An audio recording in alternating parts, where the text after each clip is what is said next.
Hello everyone, my name is Miranda Castro and today I want to talk to you guys about becoming informed consumers. It's really important because I feel in today's day we spend a lot of money on things that are unnecessary, and two, I feel like that is why we are so in debt. So I'm going to go over 10 little tricks to help you control holiday spending in specific. The reason I want to talk about holiday spending is because I feel that is a time of year where we spend the most money. So let's get started. Now, I want you guys to really think for yourselves, okay? Are you overspending? Or have you ever asked yourself that?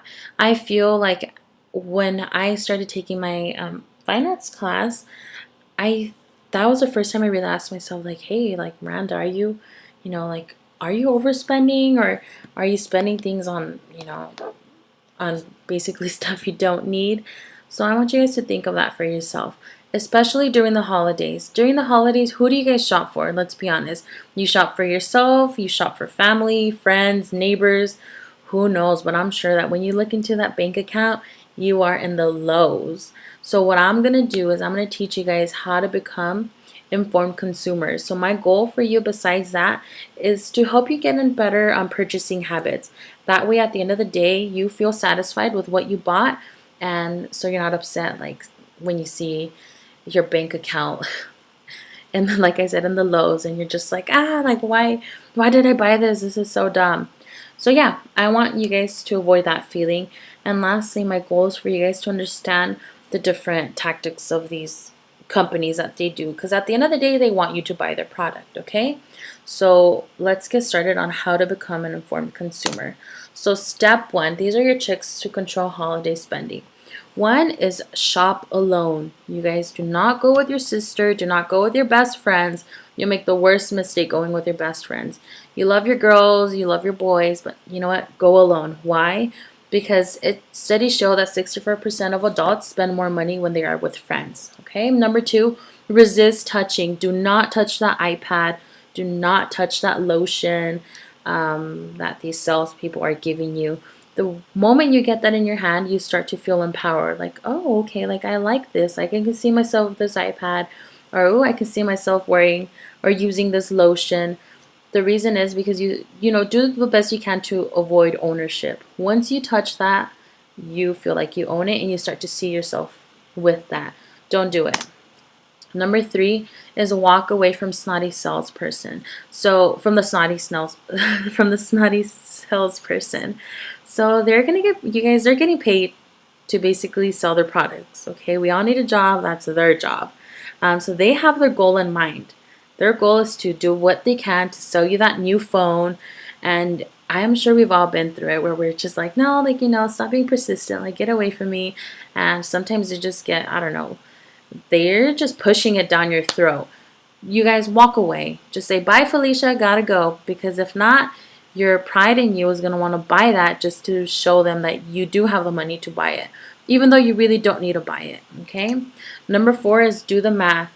There's something called the left digit effect where we look at the number as a final price. So if I want to buy a little candle, for example, and I see that it's $4.99 in my head, I'm just thinking, oh, okay, that's $4. It's pretty cheap.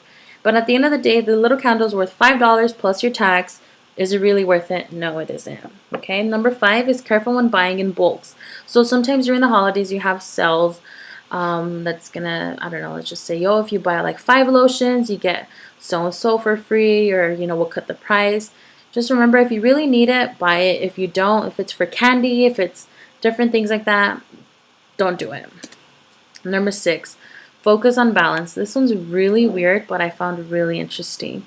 Just just like we try to balance our budget, it is weirdly said that when shoppers focus on physical balance, they chose a cheaper route when shopping. So yoga, here I come. Number seven, avoid online shopping. I feel like this is my weakness, everyone's weakness. It's why? Because it's one click away. It's super fast. When I started using Amazon Prime, I was just finding every little excuse to buy something because I just thought it was really cool, to be honest, to get something in front of my door with my name on it. It was like Christmas in the summer.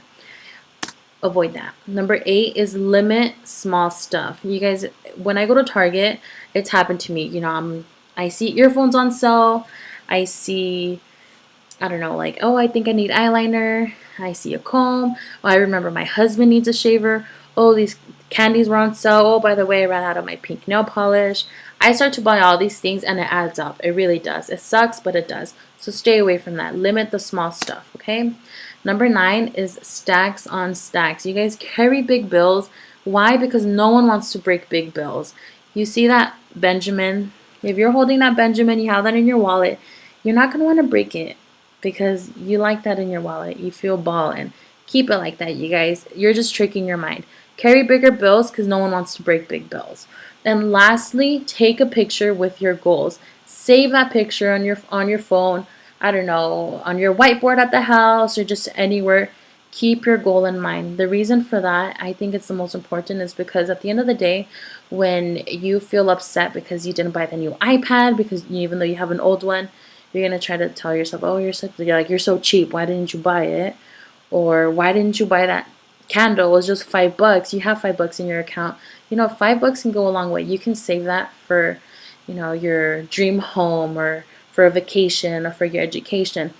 Keep a picture with your goal in mind and it's going to help you a lot. So these are the 10 tricks, and here's a reference. You can always look at the article where I got all this information from. It's very informative. Thank you.